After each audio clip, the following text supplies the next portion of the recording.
It's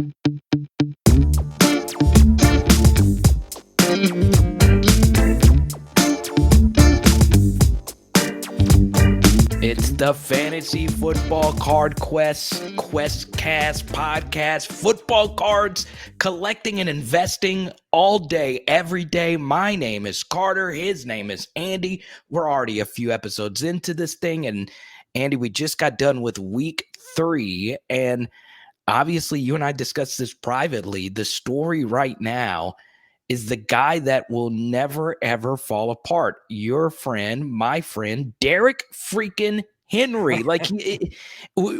Every fantasy, you know what's very interesting about Derek Henry, Andy? It's like every fantasy sharp was like fading Derek Henry going into this year. And all this guy's done has been by far the best running back in the NFL, and it's reflected with his card prices. Absolutely. I mean, I was looking at his rookie card sales on eBay from Sunday and yesterday, and there was about 100, and the average sale price is about $30. Even for his base Donruss rated rookie from that 2016 year is going for $20 and buy it now all day long. So coming up a little bit later, we're going to talk about that Tennessee Titans team, how there's some really good safe. You can't use that word too much in football cards, but there are some safe moves you can make as far as football cards are concerned, particularly with the Tennessee Titans team. So we'll get out into that a little bit later. But Andy, for me, as far as, football cards in week 3, this is a big thing that I feel card collectors and investors need to understand is we are still kind of sort of in this hype period right now where the prices are high, and people are selling a lot of cards. But we also have to understand that a dip is potentially coming over the next month or so. So what would you tell people right now as we're still in this very hot period of football cards? Well, just making sure that you're sticking to your budget first and foremost. Don't over leverage yourself on football cards, because not all players are going to pan out, right? We don't have a crystal ball. We can't predict who's going to get hurt and how teams are going to perform. You know, and I would be trying to start focusing in my plays, my buys on teams that are projected to make the playoffs, and start to plan for the postseason. And here's something else that you have to understand. Unless you're using like a service like Star Stock, where oftentimes you don't actually ever touch the card, keep this in mind. If you are buying a card right now and you're going to try and quickly flip it, understand the time it's going to take for that process to happen. Now, once again, this is a very time sensitive thing for right now, but understand if you buy a card, understand that the person that is sending you the card has to put it in the mail and then send it to you, and then you have to get the card. And if you're trying to quick flip it, there's obviously a process in you listing the card and selling it itself. So Andy, people need to understand that, especially right now, there is a transition period. This isn't like before the season where you had all your cards ready to sell right now. It's a little bit different when you get to this point, because if you are trying to make a quick flip right now, you're going to have to understand that it is a process and it does take some time. Yeah, and so you could, if the person that you're buying a card from on eBay has good pictures, take that picture and upload it as the card that you're selling, but then you roll the dice of not actually getting that card in the mail. Say something happens with USPS, or maybe that seller, it turns out to be flaky, or something happens, you don't get that card and you listed it prematurely trying to get a quick flip on a player. You could really leave yourself in some hot water doing that. So yeah, unfortunately, you have to wait till you get that card in hand and then relist it immediately. And listing is probably what I struggle with the most, between following everything going on in football and with creating content. Listing is actually takes work, and to take a picture and then put in all the item specifics of each card. And so I've tried to treat it like, an exercise regimen. If I just do 5 cards a day, then I'll be okay. At the end of the week, I've had listed 35 to 50 cards That's pretty good in my opinion. Yeah, and understand this: taking good photos goes a long way, Mm, and that is universal, not only on eBay, but that goes along with Twitter. That goes along with Instagram. If you're selling cards on there, obviously a lot of purchases happen on those platforms. Some of you listening and watching right now, you have done that. And when I go back, it is kind of crazy, Andy, when I think about this. Most of the cards I've bought from people, it hasn't necessarily been listed properly, but the photos were good. How often, Andy, can you remember buying a card that was taken? The card is listed on let's just put it this way. I see so many of these listings like on eBay where someone puts a raw card on their lap. You see the hairs on their leg, a cat in the background, somebody's foot in the background with owl talons for toenails.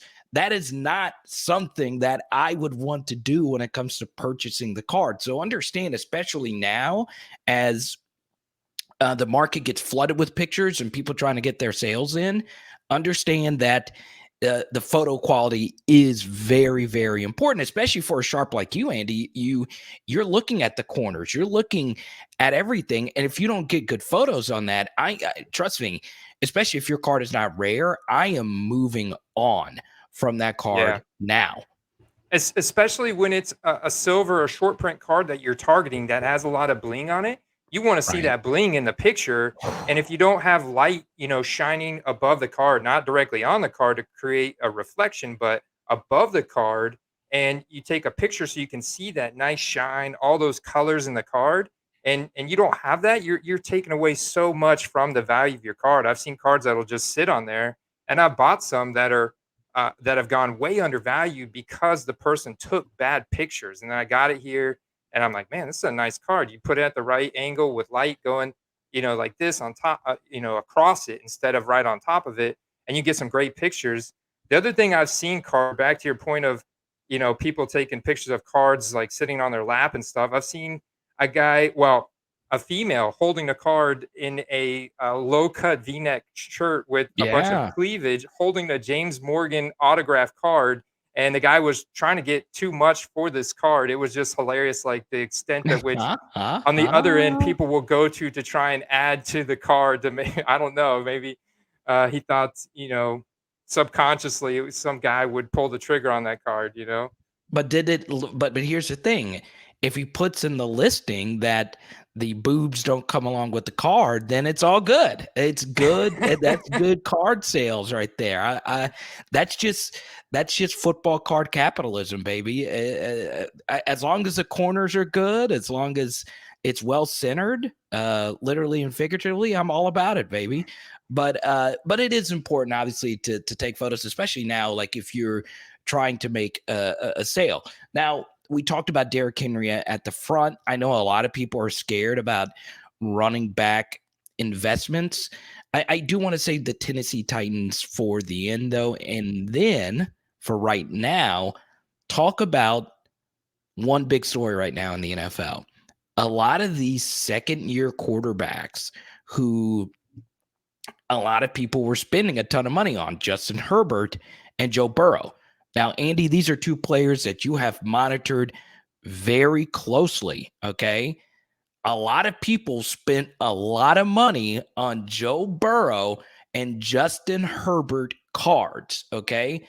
Like a lot of money, to where their prices in their PSA 10 rookies, which is way more printed than PSA 10s of, let's say, a Brett Favre. Those prices are higher than the PSA 10s of those legends. But right now, Andy, people that actually did spend that money, and a lot of those people are probably listening and consuming this right now. They probably feel pretty good after these first couple of weeks. Yeah, I think they probably do. I mean, the Bengals beat the Steelers. Like what? What's going on? They're 2-1. The Chargers beat the Chiefs. The Chiefs are in the last place of the AFC West. What's going on here? You know? So it's crazy, man. But yeah, I mean, I was looking yesterday extensively at Justin Herbert, comparing his Prism prices from Star Stock to eBay. And Star Stock, they're selling, like, this week, people are paying $150 for a raw Star Stock A base Prism. And on eBay, they're paying about the same thing, believe it or not. In fact, his Silver Prism Auto raw, not graded, not serial number, just short print, and it's autographed. It's on a sticker.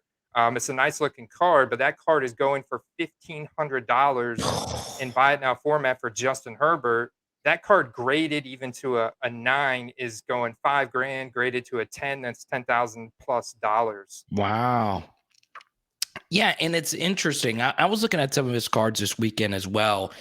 Dude, his silver PSA 10s are absolutely ridiculous as well. Here's my thought on the second year quarterbacks. Okay. I warned some people about Tua on your channel, Andy, me and your guy, Matthew Vescovi. And I know he's hurt right now, but I'm sure there are some people right now, Andy, listening to this. And Tua's prices, while they weren't at Justin Herbert level, they were still really, really, really high. So here's the thing. If you're sitting right now on some Tua Tagovailoa cards that you spent a lot of money on, and I saw a lot of people really pour money into this guy heavy. Like I saw some really good Tua lots heading into Twitter. Man, I'm gonna defer to you here, Andy. What would you say to those people that are sitting there right now with a bunch of Tua cards? And you got to stay optimistic right now that he actually gets to start when he comes back. I mean, Right. you don't want to panic sell right now, especially if you invested quite a bit of money in a rare card, because you're probably not going to be able to sell it for anywhere close to what you bought it for right now. I I mean, that's I would hold that card and just hope and pray that Brissett doesn't get to continue starting once Tua is healed. Um, Man, that's a tough one. It is. So I had my doubts about Tua. I've shared this before. He was my highest rated high school quarterback I've ever seen. His anticipation, his playmaking ability. And, for those that don't know, I do college football full time. I run the LSU YouTube channel. I was like, okay, we are screwed. This Tua guy is unreal. And he is. He was really good. But the injuries he suffered in college are so tough to come back from. It was a very similar hip injury he had his final year of Alabama to what Bo Jackson went through. Now, Andy, Bo Jackson was a little bit before our time, but he is the best athlete, arguably ever, to ever walk the face of the earth. And he couldn't come back from an injury like that. So even though it was slightly different in their situations, that was like just the major red flag for me. And now we are going through Tua with another big injury. And, that money could have gone to guys with better health history and arguably better athletic profiles, like your guy Jalen Hurts. Exactly. You see, there you Mhm. go. Right on cue. That's that chemistry right there, man. Even though he struggled on Monday night, Hurts is obviously a quotable quarterback. He had a very interesting quote after the game last night about the game being like a deuce. You just got to flush it down the toilet and move on. He I love he that. he is a very interesting, exciting quarterback in what looks to be a not so great division. So as far as Jalen Hurts is concerned right now, I look, Andy, you're able to get a lot of his cards for relatively cheap compared to the big three that we just went through. You should feel okay, even though we've seen some regression in the last couple of weeks. I mean, yeah, let's be honest. They have had some tough matchups, and Dallas has played a lot better this year Right. than what they were hyped up to be, expected to be coming into the season.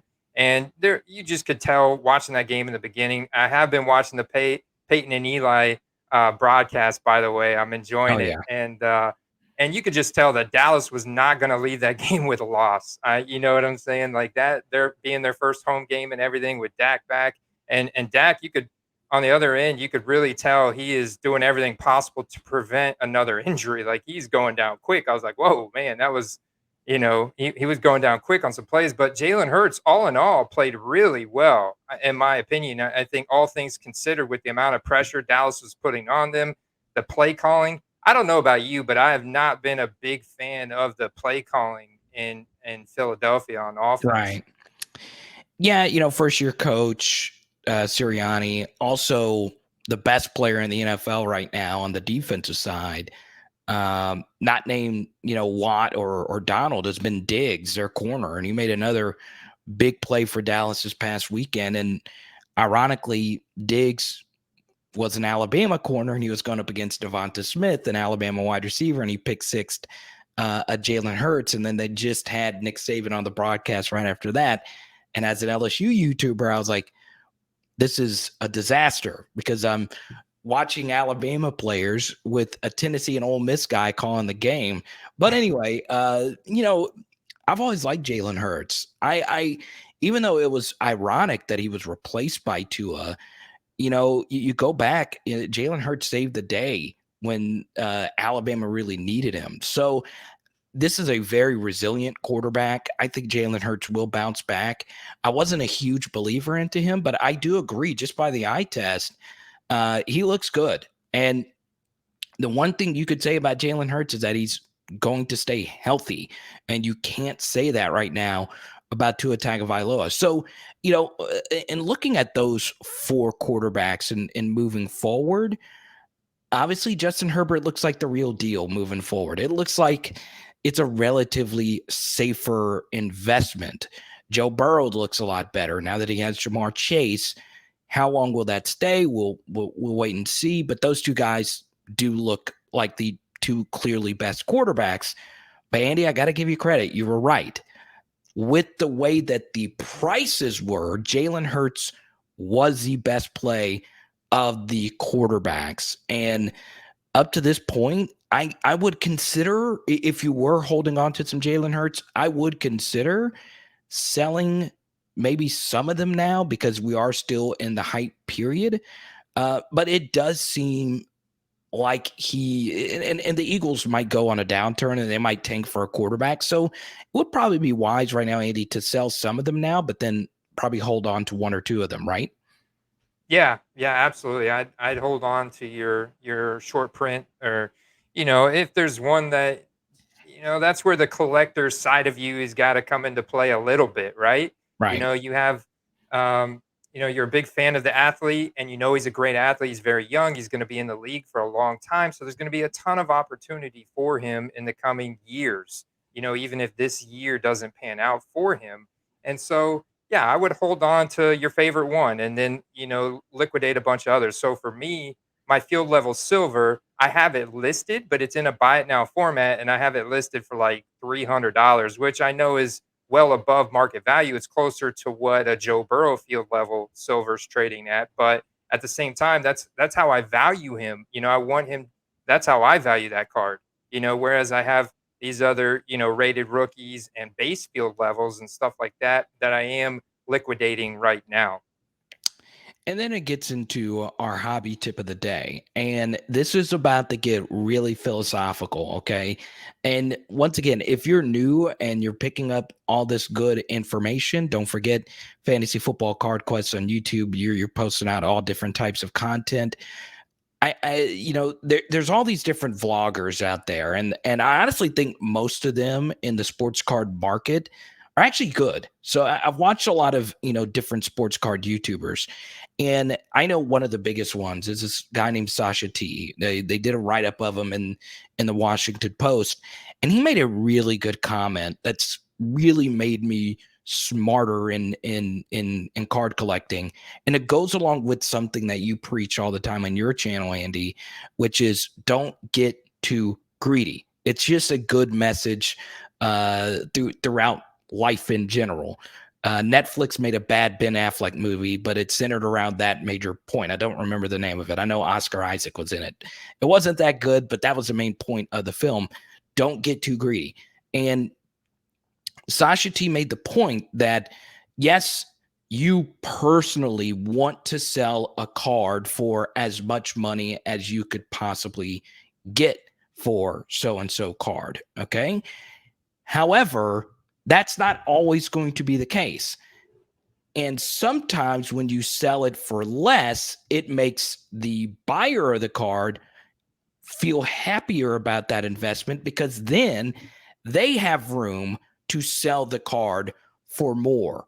Now, I understand, Andy, it doesn't make a lot of sense, but it does because you are looking out for your fellow collector. Because if they get the card for what they seem, for what they look at it as like a good investment, that makes them happier. It makes them happier about the hobby. They don't get as discouraged with the hobby, and it makes them feel better. And then it just kind of goes on and on. And I understand there is a lot of money into this, and you should always think about your bottom line first. And I understand that as well. But when you do look out for other people and you don't list, let's just say you had that Jalen Hurts field level silver and you have it listed for $1,000, knowing daggone well that that card is not $1,000 card, that's just not good because it's just going to sit there forever. But if you sell it for 300, if Jalen Hurts does turn out to be a Pro Bowl, Super Bowl quarterback, that person who buys it for 300 can sell it for 600 down the road. I understand you would prefer to have the 600, but not only are you making money, that person is also making money, and it makes sense from all directions. Now, Andy, you and I discussed this privately. It seems as if you do slightly agree with me to a certain extent. Well, yeah, I do, absolutely, because I look at it like this, like when we were back in elementary school or middle school, when they're, you're going up to the water fountain and, there's only so much cold water in the water fountain. You got to save some for your friends. It's just a nice thing to do if you want them to feel engaged. You want to actually make money yourself, but also leave room for other people to grow as well. I think that's huge, man. And people want to get in on certain players, and there's just it can be very difficult to do so with certain sets.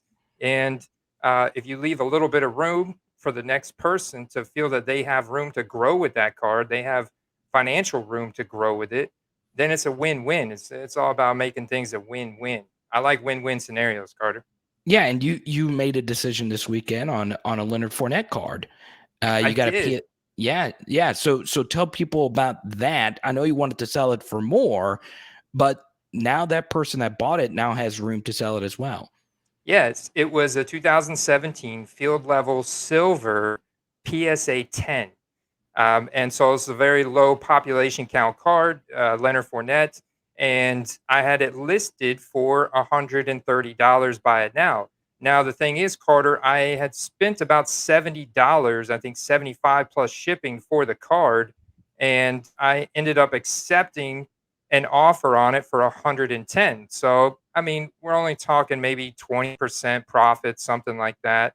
Uh, but the thing is, you make a great point. We were talking about this, and I basically made it a win-win scenario. I moved the card. I added a significant amount of capital back into my card investing budget, and I have multiple Leonard Fournette cards. I've got a signed RPA numbered out at 99 PSA 10 that I won from my good friend and co-host here, Carter, in a bet from the Saints and Bucks. So that's my main Leonard Fournette Lombardi Lenny PC card, and I've got this a couple PSA 10s on the side because I felt he was a good investment, and I gave that person plenty of room to grow financially in that card if Leonard Fournette goes on to make another historic playoff and Super Bowl run with my Tampa Bay Buccaneers.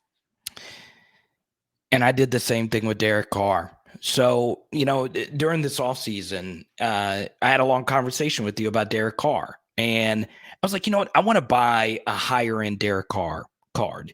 And the thing was, I did a lot of research on Derek Carr because we're all trying to find that next great quarterback, right? Because quarterbacks do run the hobby. We would like to see position players get bigger into the hobby. We'll get to that with a certain player in just a second. But I was like, okay, let me find that quarterback that is not in the elites, but I think is really good and where undervaluing him. And Derek Carr, there was a lot of metrics that I looked at, such as QBR and completion percentage and ADOT, and he was up there. He was top 15 in all these categories. I knew he was in Las Vegas with a high profile coach and a high profile brand, and I was like, okay, this guy, if he plays well, which I thought he was going to, is going to blow up. Okay. Now, Derek Carr, I found a autograph card for 245, PSA 10 select numbered autograph. And I was like, okay, if he does play well, I do think I'm going to make good money on this card. But what happened this offseason was someone wanted to buy the card. I had it listed on eBay for $500. I took it for $475. So here's the thing, Andy. I didn't even get to see if my prediction was right. Okay. Would I be better served right now if I would have just held on to it and stuck with it? Probably, especially if Derek Carr continues. Once again, we don't know if that's going to happen, but his prices have gone up. But the guy that bought the card for $475, we have to keep this in mind as buyers, sellers, collectors. Okay. Now, people that are listening to this might be millionaires, and 475 might not be that much to them. That's a lot of money, though, for 99% of us. That's a pretty sizable chunk. Okay. So that person that bought the card for me for $475, now he's happy because that card is now worth more. He doesn't feel crappy that he wasted half a G on a quarterback that has never really been that high profile. So now when I look at it this way, yes, I would have rather held on to the card and sold it potentially for $600, $700, $800 if they would have gone on to go to the playoffs. But I still made a profit on the card. I still made $200 on that purchase, $200 profit on that purchase, and that's fine with me. I'm not going to let that dwell on me. The fact that I didn't wait until the season happened, because I'm not a millionaire. 400 cents. It was just too much money for me to not take. So and Andy, that's what that was my hardest learned lesson, is that it is so much harder to sell a card than to buy a card. And that's why it's so important to not get too greedy and allowing the other person to have some room with the card as well. Yeah, absolutely. I think that's a very important lesson to remember. And I think you'll sell a lot more cards that way, carrying that mentality, because you're giving all that next investor all the reason to not only collect that card but view it as an investment as well, which most of us do view our collections as investments. They kind of run hand in hand. So as before we get to our plays of the day, is there anything else that you have found interesting, Andy? Because obviously this is what you do, man. You have your job, you have your family, but this is what I do as well. This is all we think about. We love football cards, right? You Yeah. you look at prices and you see things a lot more clearly than I do. What are some things that are really standing out to you that we weren't able to touch on as we get ready for week 4? Interesting. Well, I mean, there's a lot of activity around skill position players. Guys like Mike Williams has seen a significant increase in his rookie card Right. values from the beginning of the season, along with Cooper Cup. Guys like that. I mean, you see these guys on teams that are now trending towards a playoff seed, and that they're partnered with an explosive quarterback that has big playmaking upside, and it's basically driven by kind of that fear of missing out on the next great player that we haven't seen the ceiling of. Um, there's little things like I started cutting little slits in the top of my penny sleeve, so I didn't have to worry about potentially damaging one of the corners of my cards. And I Huge. basically took a box cutter and put the penny sleeve like on its side, and just basically ran the box cutter through the tip of the crease, the seam of the penny sleeve to create that little slit, so the card slides right in. Or there's uh, penny sleeves now made by this company called Smooth Sleeves that you can get, and I'm not affiliated or anything like that, but they do work really well. You just Google smooth sleeves and you'll see what I'm talking about. They have like a little extra lip at the top, so the card just slides right in, and it's nice. I gotta check that out, man. Smooth Sleeves. That's such a great name as well, man. I love it. I There you go, Smooth Sleeves. But it's interesting. I wanted to get to this before we get to play of the day. Once again, release dates. You have a lot coming out in October. Pro Metal Set 2021, then Panini Origins Football 2021. And Andy, that is not a retail product, correct? Correct. That is not a retail product, so you'll be able to find it from your local card shop. Or I would recommend going to Panini's website. Is going to be difficult to get that access to that product. Probably going to do like a Dutch auction where and that's probably a topic for a whole nother show. But Yeah, basically, right. it starts out at a really high price, and then as they sell out, it goes down and down. But you run the risk of them selling out quicker because people are starting now to purchase the product when it drops down to that next tier. After like every 5 minutes, it'll drop down to a lower price. So you could get it there, or you can go to a company like steelcitycollectibles.com or blowoutcards.com, and they're like card distributors. And so they'll get hobby boxes and cases that you can purchase from them. They're just, it's going to be pretty expensive. Just be prepared. 2021 Panini National Treasures Collegiate Football on October 20th, and 2021 Panini Absolute Football coming out later in the month as well. The reason why we don't spend too much time on release dates because it is not final. Obviously, distributors have to get it to certain retail places, whether that's Walmart or Target, and then those companies are rethinking selling cards at all. So understand that those dates, whenever you look up like release dates for product, it doesn't necessarily mean that the cards are just going to be released everywhere that certain date. And also, this is very key. Retail prices have gone up. They have these, and trust me, these corporations are smart. They don't just brush cards aside. Andy, they're gonna raise the price of their blasters and their mega boxes and their cello packs as well. I mean, it's just simple. Once again, capitalism. It's kind of like selling cards on a pair of boobs.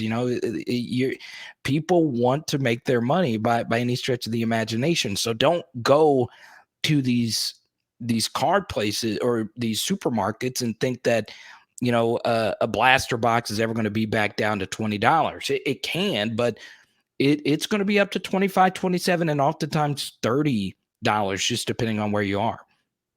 Yeah, it's very true. I've noticed that the prices of retail wax have gone up, which in my eyes, it makes me even happier that I'm targeting specific singles, specific cards. And I just want to throw this out there that I'm still seeing auctions ending throughout the week go for well under what they're being sold for in a buy it now format on the weekends. Crazy, dude. Crazy. One of them real quick, because this was the craziest one I saw this week, was an auction that ended Tuesday morning with for a Justin Herbert base prism that ended at 7:05 a.m. It ended for $50. Now the picture What? wasn't great. The picture wasn't great, but it ended at $50. And I'm looking at buy it nows that ended yesterday, and they're 120 to 140. You know, Man, now that's so feisty right there. But yeah, once again, be mindful of that. I actually made a few mistakes on that. I don't want to. I don't want to get into it, but the auctions. Be very careful with auctions, and sometimes it's not worth listing an auction. Like I'm having to send lots of cards that only went for 99 cents, and it was like, okay, what is the point? Why did I even do this? But understand that. Now, it is now time for play of the day. Andy, this to me just makes too much sense surrounding not necessarily our favorite team. I don't think I'm a fan of the Titans. I don't think you're really a fan of the Titans, but there are some very favorable things you can do with the players on that team.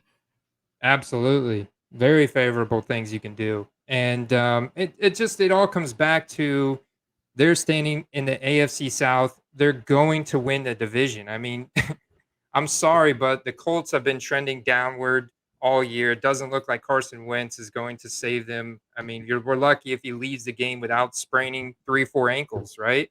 You Right. know, Jacksonville. I mean, they've got holes all over the place. R- Trevor Lawrence struggling. He's rookie quarterback. Um, I mean, it's just I don't see it in the Texans. I'll give it that General Mills, Davis Mills put up a fight against Yeah. Carolina, and that defense is the real deal. And if you give Mills time in the pocket, he can pick defenses apart. So for that fact, I'll give it to him. But he's immobile, so he's not going to have that dual threat capability. And when you have an offensive line that's as bad as the Texans, it all starts in the trenches, right, Carter? And you Right. look at who's going to be in the trenches for the Tennessee Titans. Most defenders can't stop him. Derrick Henry, but his prices are significantly elevated because of the expectation around him being a 2,000 plus yard rusher for the past 2 years. And I look towards, I'm looking towards the skill position players and the wide receivers because Ryan Tannehill is now going on his 10th year, I think his ninth or 10th year in the league. And I don't see him making the Hall of Fame. And I don't Right. want to sink a ton of money into him. Now, if I can find his Prism because of the 2012 for pretty low, I feel very safe about investing in that because they're making a playoff run. But I really like the Hall of Fame potential and caliber of player in that wide receiver core. Yeah. And yeah, I'm just not. I can't disagree with anything you said. I mean, honestly, I understand AJ Brown has started the season very, very, very slow. He's still very talented. Julio Jones just makes too much sense right now, Andy. It just Hmm. does. You're going to get the playoff push, and he is a safe Hall of Fame investment. He is an Hmm. iconic player who was a superstar in college. He played at the highest profile program in college, and yeah, I just think Julio Jones in particular with that Titans team makes a lot of sense. One guy I find to be very interesting, and it's kind of along the lines with Derek Carr. Kirk Cousins is a guy that Hmm. I look. Is he flashy? No. Is he the biggest star on the team? No. Justin Jefferson is the biggest star on that team. Dalvin Cook is a bigger star on that team. But as you know, Andy, quarterbacks run the hobby, and I made some money getting some cheap Ryan Tannehill cards. I got some really good Ryan Tannehill rookies for in PSA 9 for $10, and sold I think one or two of them for like $40 a piece. It doesn't seem like a lot, but it's profit. And I was like, God, that just makes too much sense. And I go look at Kirk Cousins prices right now. Um, I see Topps Finest Refractor for $10 here. I see Kirk Cousins Chrome rookie lot for $10 here. Auto PSA 10, uh, bids at around $10 for that. Look, I think the Vikings are going to be a playoff team. They have Daniil Hunter, my guy, healthy. Their best pass rusher, most underrated defensive end in the league. Their defense is going to be good. What is the NFC North going to look like? Well, we know the Bears are bad, and that's just certainty. Obviously, you have the Packers, and the other team in the NFC North that's slipping my mind right now. Who's the other team in the NFC North? The Come on, Lion, the the Lions, they're Lions. 0 and Okay, 3. They've put up a fight each week, and I really am. I've been a big fan. I've become a big fan of Anthony Lynn, their head coach. I think it's pretty impressive how they're building that team from the trenches up.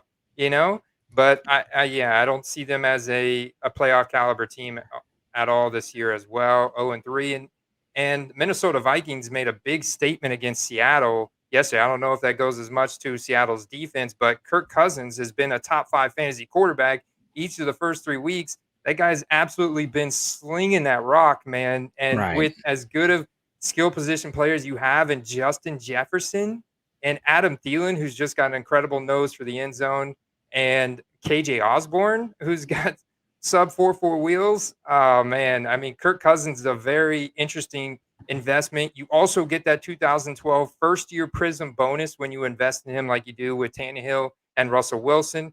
And what I think is interesting, Carter, that I don't know if this has any nostalgia or collection factor to it, but he's in a Redskins uniform Right. in his rookie year. So you have that Redskins logo, which doesn't exist anymore. So I don't know if that adds to the collectability of it at all, but I'm sure for some people it probably does. And yeah, I mean, they could absolutely grab a wild card spot this year if they continue to trend in this direction. And I think that it's a great investment, Carter, especially when you're picking up that prism, a first year prism for like $20, something or under 20, even maybe in an auction for a base one.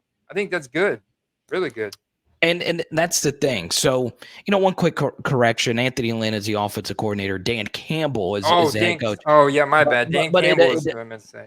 but it still doesn't matter. The Lions are bad. So the Vikings and the Packers are going to run away from everyone else because the Lions and the Bears are a disaster. So you make a lot of good points there.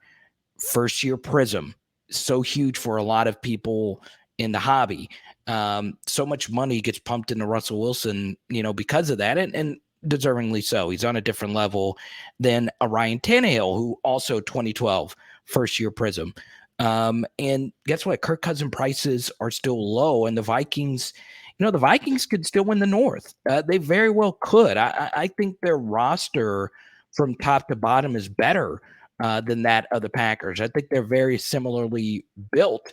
And I'm not saying Kirk Cousins is Aaron Rodgers. It's lunacy, but he's playing really well right now, and his prices are pretty good, despite having a relatively good start to the season. So, I kind of like it. I made money on Derek Carr. I might as well, and Ryan Tannehill. I might as well try it for Kirk Cousins because, yes, all three of those guys are pocket quarterbacks. Yes, all three of those guys aren't the biggest stars on their own team, but quarterbacks still run the hobby. And if your team is winning, you can make money off those QBs all day, every day. Andy, so it was a fun episode, man. It's